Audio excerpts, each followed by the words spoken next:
Friends, good afternoon. তো আজকে আমাদের মথুরা ভ্রমণের দ্বিতীয় পর্ব। তো আমরা আগের পর্বে দেখিয়েছি সকাল 6টা থেকে বেলা 11টা পর্যন্ত আমরা যা যা দর্শনীয় স্থানগুলো দেখেছি সেইগুলো। তার এবার আমরা বেলা 2টোর থেকে যেগুলো দেখব সেইগুলোই তোমাদেরকে দেখাবো। তো আজকে আমরা দেখব কীর্তি মন্দির, লাডলি রাধারানীর বার্সানা, নন্দগ্রাম, 84 থাম্বা, ব্রহ্মাণ্ড ঘাট, চিন্তাহরণ মহাদেব আর রেমন রেতি। তো আমরা এখন চলে এসেছি বর্ষানার কীর্তি মন্দিরে। এই কীর্তি মন্দির হলো ভারতের উত্তরপ্রদেশের বর্ষানায় অবস্থিত রাধারানীর মা কীর্তি মাকে উৎসর্গীকৃত একটি হিন্দু মন্দির। এটি রাধারানীকে তার শৈশব রূপে তার মায়ের কোলে উপবিষ্ট করে স্থাপন করার জন্য উল্লেখযোগ্য। এই মন্দিরের ধারণাটি জগৎগুরু শ্রী কৃপালুজি মহারাজ কল্পনা করেছিলেন। 2006 সালে তিনি ভিত্তিপ্রস্তর স্থাপন করেছিলেন। বসন্ত পঞ্চমীর সাথে মিল রেখে 2019 সালের 10ই ফেব্রুয়ারি মন্দিরটি উদ্বোধন করা হয়েছিল। স্থানীয় ঐতিহ্য অনুসারে মন্দিরটি সেই স্থানে অবস্থিত যেখানে রাধারানী তার শৈশব কাটিয়েছিলেন। বর্তমানে মন্দিরটি জগৎগুরু কৃপালু পরিষদ দ্বারা পরিচালিত। কীর্তি মন্দিরটি প্রায় 80,000 বর্গফুট এলাকা জুড়ে অবস্থিত। স্থাপত্য নকশায় নাগর এবং দ্রাবিড় উভয় ধরনের উপাদান রয়েছে। মন্দিরটি ইতালীয় মার্বেল ব্যবহার করে নির্মিত এবং গম্বুজের মুকুটে 22টি সোনার কলস রয়েছে। কাঠামোটিতে রাধাকৃষ্ণের জীবনের দৃশ্য চিত্রিত করে জটিল খোদাই ও দেয়াল চিত্র রয়েছে। মন্দিরে অবস্থিত প্রধান দেবী হলেন রাধারানী, যাকে প্রায় 5 বছর বয়সী শিশু হিসাবে চিত্রিত করা হয়েছে, যিনি তার মা কীর্তি মায়ের কোলে বসে আছেন। এই মূর্তিটি অনন্য বলেই মনে করা হয়, কারণ এটি রাধা মায়ের উদ্দেশ্যে নিবেদিত একটি বিশিষ্ট মন্দির। মন্দিরে রাধাকৃষ্ণ এবং সীতারামের মূর্তিও রয়েছে।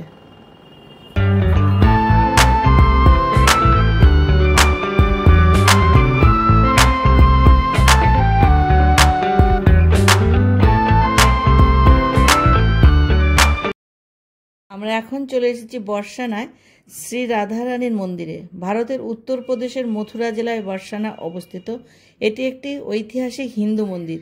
মন্দিরটি দেবী রাধার উদ্দেশ্যে নিবেদিত। মন্দিরের প্রধান দেবতা হলেন রাধাকৃষ্ণ, যাদের একসাথে শ্রী লাডলি লাল রূপে পূজা করা হয়। এই মন্দিরটি ভানুগড় পাহাড়ের চূড়ায় অবস্থিত, যার উচ্চতা প্রায় 250 মিটার। এটি বিশ্বের বিভিন্ন স্থান থেকে মন্দিরের সবচেয়ে জনপ্রিয় উৎসব রাধাষ্টমী ও লাটমার হোলি উপলক্ষে প্রচুর ভক্তের সমাগম হয়। তো আমরা এখন যে মন্দিরটি দেখতে পাচ্ছি সেটা 1675 খ্রিস্টাব্দের রাজা বীর সিং দেও দ্বারা নির্মিত করা হয়েছিল। তো এই মন্দিরে উঠতে গেলে প্রায় 400 থেকে 450টা সিঁড়ি অতিক্রম করে তারপরেই কিন্তু উঠতে হবে। তো দেখো, এটা হলো মন্দিরের সামনেটা, খুব সুন্দর দেখতে। আর মন্দিরের ভেতরে কিন্তু খুব প্রচণ্ড ভিড় হয়, সবসময় ভিড় থাকে। তো দেখো, আমরা উঠে যাচ্ছি, ভেতরে যাব, গিয়ে মন্দিরে ঠাকুর দর্শন করব। যারা এই মন্দিরে এতগুলো সিঁড়ি ভেঙে উঠতে না পারবে তাদের জন্য কিন্তু এখানে বাইকেরও ব্যবস্থা রয়েছে, যা পার হেড 100 টাকা করে নেয়। তো আমরা মন্দিরের ভেতরে ঢুকে পড়েছি। সামনে দেখতে পাচ্ছ রাধাকৃষ্ণের মূর্তি রয়েছে সুন্দর, এবং পুজো দেওয়ারও ব্যবস্থা রয়েছে।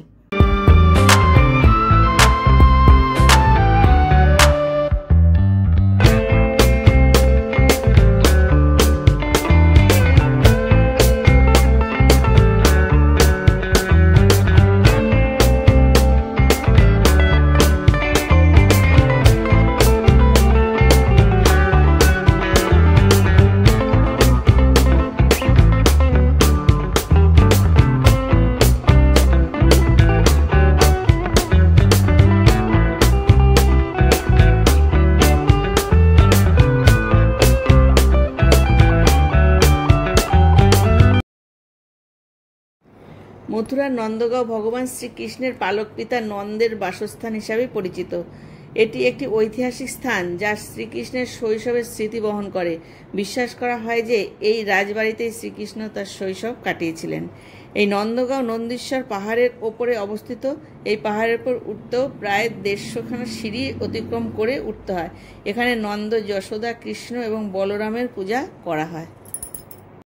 কথিত আছে যে কংসের হাত থেকে রক্ষা করার জন্য বাসুদেব কৃষ্ণকে নিয়ে নন্দগাঁয়ে গিয়েছিলেন। তার পালক পিতার নন্দ মহারাজ নন্দগাঁয়ে বাস করতেন এবং নন্দ ভবন ছিল তার বাসস্থান। মথুরা থেকে প্রায় 30 কিলোমিটার দূরে এই নন্দগাঁও অবস্থিত।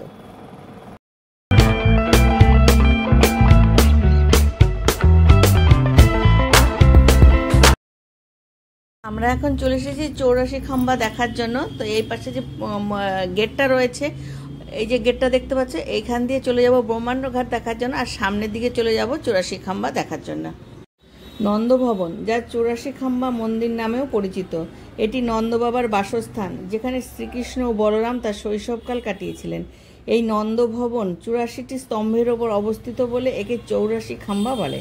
মন্দিরের দেওয়ালগুলিতে ভগবান শ্রীকৃষ্ণের শৈশবের বিভিন্ন বিনোদনের চিত্রকর্ম রয়েছে। সনাতন ধর্মের পবিত্র ধর্মগ্রন্থানুসারে এই পৃথিবীতে 84 লক্ষ প্রজাতির জীব আছে। এখানে 84 সংখ্যাটি জড় জগতের 84 লক্ষ বিভিন্ন ধরনের জীবন্তের প্রতীক। মন্দির প্রাঙ্গণে বিশাল উঠোন এবং খোলা জায়গা রয়েছে। মন্দিরে একটি বিশাল বটগাছও রয়েছে, যেখানে ভক্তরা সৌভাগ্য এবং সমৃদ্ধির জন্য বিভিন্ন রঙিন ফিতা বাঁধেন। বটগাছের তলায় একটি কালী মন্দিরও রয়েছে। বিশ্বাস করা হয় মূল নন্দ ভবনটি 5000 বছর আগের বেশি সময় আগে শ্রী বিশ্বকর্মার দ্বারা নির্মিত হয়েছিল। ঔরঙ্গজেবের আক্রমণের হাত থেকে এই মন্দিরটিও কিন্তু রেহাই পায়নি। এরপর নন্দমহলটি পরে মূল স্তম্ভগুলি ব্যবহার করে পুনর্নির্মাণ করা হয়। মন্দিরে 84টি স্তম্ভ থাকার কথা, তবে বিভিন্ন পর্যটক ও স্থায়ী বাসিন্দাদের মতে 84 খাম্বা গুনতে গেলে 84টা হয় না, অনেক সময় কম বেশিও হয়ে যায়। বিশ্বকর্মা তৈরি করেছিল 80টি খাম্বা, আর 4টি খাম্বা ব্রহ্মা তৈরি করেছিলেন, যেটা 4টি যুগের প্রতীক। তো এখানে এই খাম্বাগুলো লক্ষ্য করলে দেখা যাবে অনেক ক্ষেত্রে ভাঙা। সিলিংয়ে থাকা মণিমুক্ত অনেক আগেই লুট হয়ে গেছে।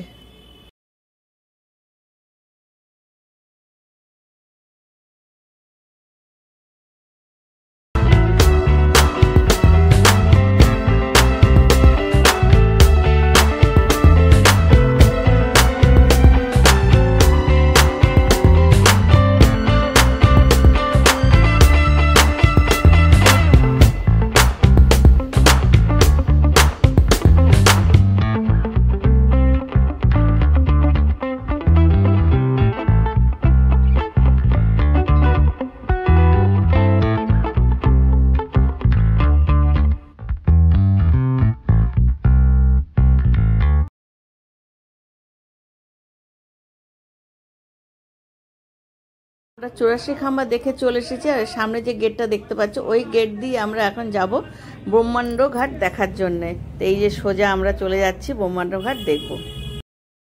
ব্রহ্মাণ্ড ঘাট হিন্দু পুরাণ অনুসারে একটি পবিত্র স্থান। বিশ্বাস করা হয় যে এই স্থানেই ভগবান শ্রীকৃষ্ণ মা যশোদার কাছে তার মুখের মধ্যে মহাবিশ্ব দেখিয়েছিলেন, যা তার সর্বোচ্চ দেবত্ব প্রকাশ করে। এটি গোকুলে যমুনা নদীর তীরে অবস্থিত। এটি সেই স্থান যেখানে শিশু কৃষ্ণ তার বন্ধুদের সাথে খেলার সময় কিছু মাটির কণা গিলে ফেলেছিলেন। মা যশোদা যখন কৃষ্ণের মুখ খোলেন, তখন তিনি তার মুখের মধ্যে পুরো মহাবিশ্ব দেখতে পান। এখানে পূজা দেওয়া হয় মাটির ডেলা। 10 টাকার বিনিময়ে প্যাকেটে সেই মাটির ডেলা পাওয়া যায়।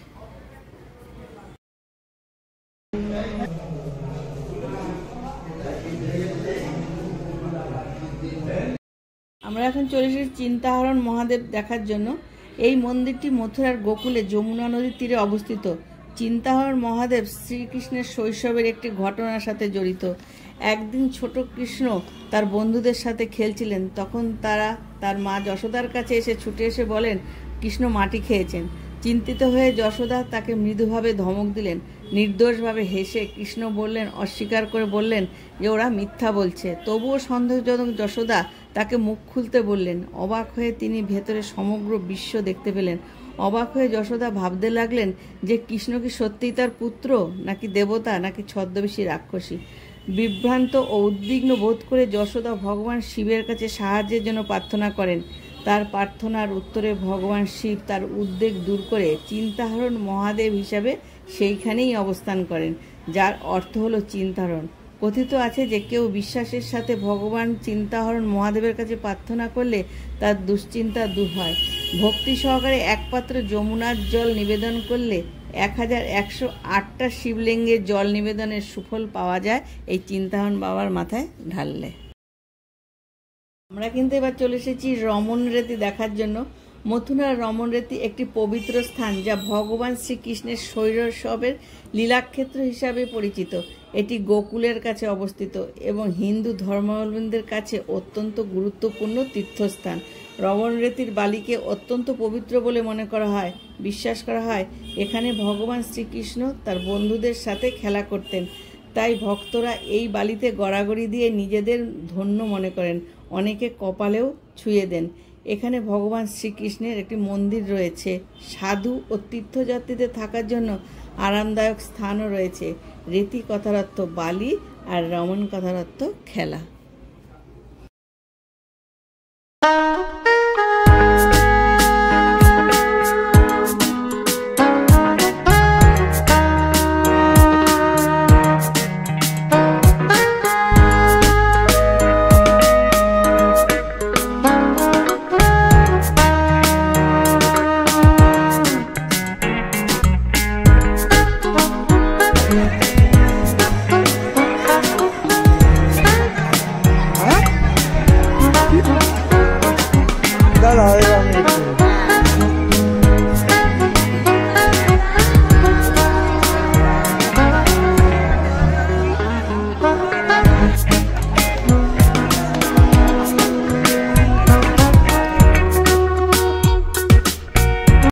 আমরা এখন চলে এসেছি কংসের কেল্লা দেখার জন্য।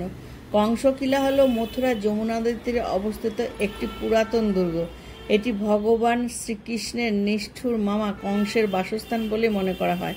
দুর্গটির বিশাল কাঠামো এবং একটি অত্যন্ত আকর্ষণীয় চেহারা রয়েছে, যা এটিকে মথুরার সবচেয়ে লক্ষণীয় দর্শনীয় স্থানগুলির মধ্যে একটি ধরা হয়। 16শ শতাব্দীতে জয়পুরের রাজা মান সিং দুর্গটি পুনর্নির্মাণ করেছিলেন। এটি মাঝে মাঝে তার বাসস্থান হিসাবেও ব্যবহৃত হতো। পরবর্তীতে জয়পুরের একজন বিখ্যাত জ্যোতির্বিদ রাজা সওয়াই জয় সিং সেখানে একটি মান মন্দির নির্মাণের পরিকল্পনা করেছিলেন, কিন্তু আজ এর কোনো ধ্বংসাবশেষ খুঁজে পাওয়া যায় না। 1857 সালের ঠিক আগে 1800 সালের শেষের দিকে দুর্গটি ব্রিটিশ ইন্ডিয়া কোম্পানি নিয়ন্ত্রণে আসে। এটি জ্যোতিপ্রসাদ নামে একজন ঠিকাদারকে হস্তান্তর করা হয়, যিনি এর উপকরণের জন্য দুর্গের বেশিরভাগ অংশ ভেঙে ফেলেন। এটি ইতিহাস ও স্থাপত্যের জন্য একটি বিরাট ক্ষতি ছিল। আজ দুটি অত্যন্ত ধ্বংসপ্রাপ্ত অবস্থায় রয়েছে, এমনকি ব্রিটিশরা যখন এটি ছেড়ে চলে গিয়েছিলেন তার চেয়েও বেশি ধ্বংসপ্রাপ্ত অবস্থা সত্ত্বেও কংসকিলা মথুরার একটি গুরুত্বপূর্ণ ঐতিহাসিক স্থান হিসাবে ব্যবহার করা হয়। কাছের বিষ্ণুঘাট থেকে আপনি যমুনা নদীর একটি সুন্দর দৃশ্য উপভোগ করতে পারেন এবং কল্পনা করতে পারেন যে দুর্গটি তার উৎকৃষ্ট সময়ে কেমন দেখতে ছিল।